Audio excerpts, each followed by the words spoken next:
Welcome to Caricomp Insider, where high-tech facial recognition meets real-world intelligence.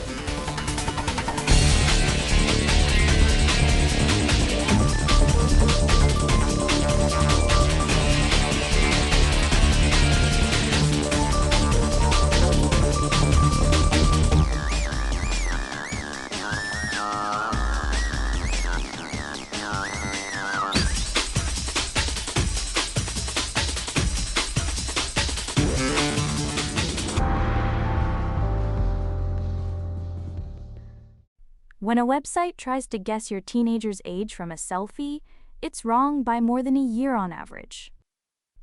And that's on a good day. Perfect lighting, clear photo, nothing in the way. That tiny margin of error is the reason your kid might get blocked from an app they're old enough to use, or get asked to hand over a government ID instead. If you've got a teenager at home, this already touches your family. Governments around the world are pushing platforms to stop letting kids just type in a fake birthday. Japan is one of the latest, and the choices they're wrestling with affect every parent.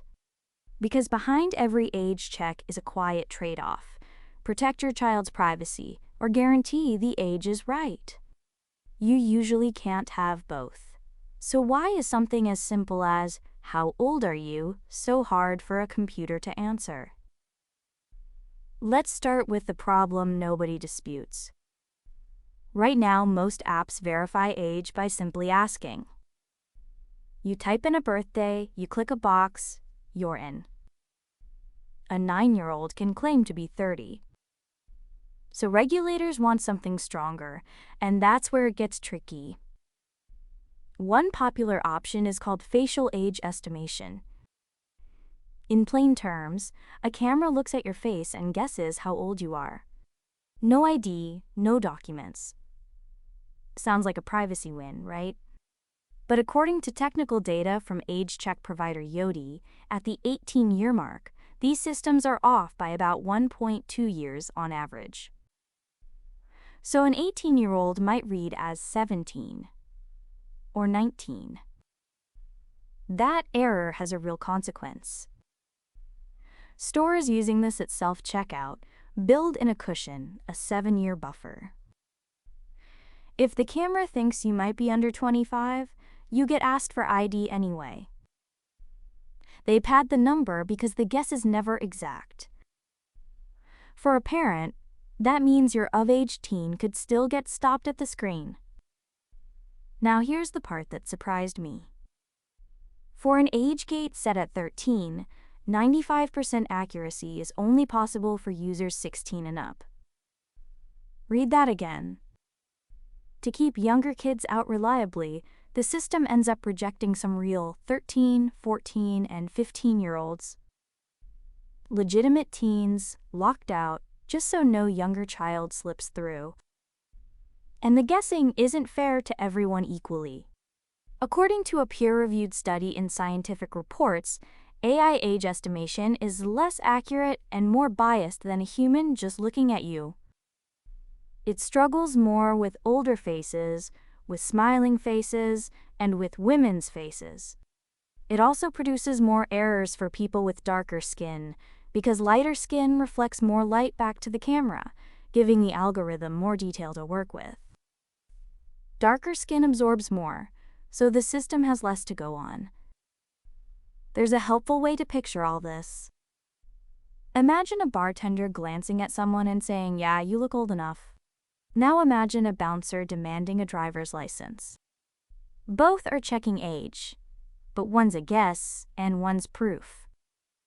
Online, the face scan is the bartender's glance, the ID upload is the bouncer. Most people assume age verification is simple. You prove it or you don't. That feels true because in real life, flashing an ID is one quick motion. But online, that quick glance and that hard ID check collect wildly different amounts of your child's data. The real question was never whether to verify age. It's how much they take from your kid to do it. The face scan was never the private option and the ID the invasive one. The face scan just hides its cost. It quietly rejects real teenagers instead of asking them for a document. There's no method that gives you perfect accuracy and minimal data collection. You pick one. So here's the whole thing in 3 breaths. Computers can't tell exactly how old you are from your face. They're off by more than a year. To be sure about kids, they either reject some real teens or demand a government ID. That's why Japan isn't banning anything. It's letting platforms choose because no single check works for everyone. Whether you carry an ID or just hand your phone to your kid, knowing this is how you ask the right question before you tap verify. The full story's in the description if you want the deep dive. Now you know something most people in this industry don't. Use it. And when you're ready to put it to work, Caracomp.com. We'll see you tomorrow.